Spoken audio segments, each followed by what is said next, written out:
యెషయా గ్రంథము 54వ అధ్యాయము 3వ వచనాన్ని చదువుకుందాం.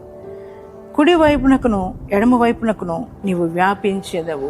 Praise the lord. కుడి వైపుకి ఎడమ వైపుకి వ్యాపింప చేసే దేవుడు మనం ఆరాధిస్తున్న యేసయ్య. అంటే మనం విస్తరించబడటం దేవునికి ఇష్టం. వాగ్దానం వింటున్న మీ జీవితాల్లో విస్తరణ లేక మరి చాలా బాధపడుతున్నారేమో. అంటే ఉద్యోగాల్లో, వ్యాపారాల్లో, చేతి పనులు, అలాగే సేవాపరంగా, అలాగే ఆత్మీయతలు ఒక విస్తరణ అనేది లేదు నీ జీవితంలో కదా. ఆర్థికంగా కూడా విస్తరించబడలేకపోతుంది అని బాధపడుతున్నారా?